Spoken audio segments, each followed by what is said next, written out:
My name is Evan Buckman, and I'm here to offer you my insights onto All-American Huckster by Matt Novak, a piece of creative nonfiction about the untold story of Napoleon Hill, the greatest self-help scammer of all time.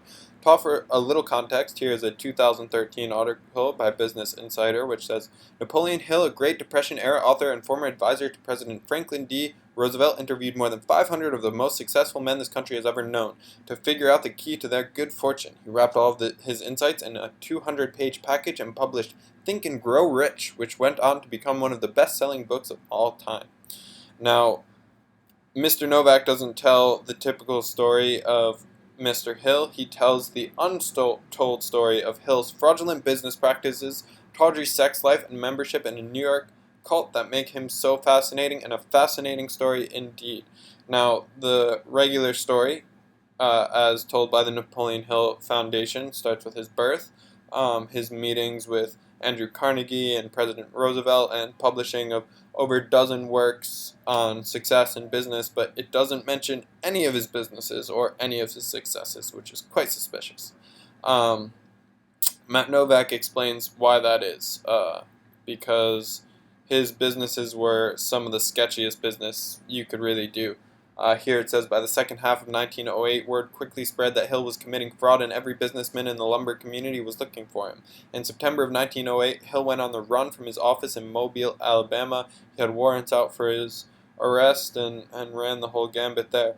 Now, apparently, at one point there was evidence for some of his grander accomplishments, advising presidents and such, but there was a convenient fire and all of that evidence was lost. And so, through a bit of investigative journalism, Novak,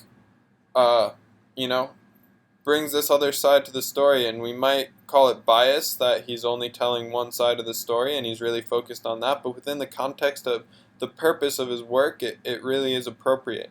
Now, another fascinating aspect, this is the leader of Napoleon's cult with a baby, who they were apparently trying to make immortal, and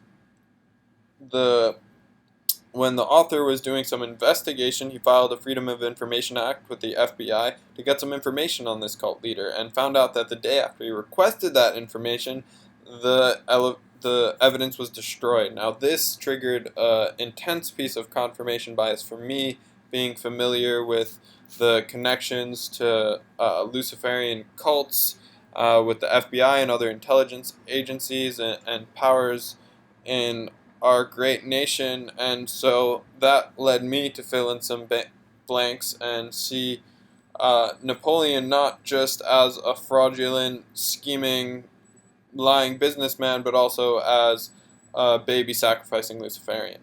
Now, to move forward onto one of his over 5 wives here, it talks about her selling all his stuff and divorcing him, and that's not really what we would think of from, one of the most successful businessmen around.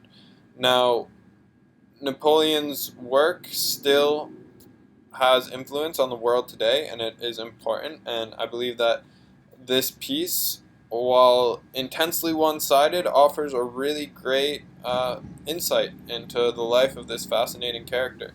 And for me personally, I thought that was important, having seen a lot of the echoes of his work in modern-day examples like Tony Robbins and others who, are still on this law of attraction, think your way to success kick. And so I was really happy to read the article, and I hope you found this analysis fascinating.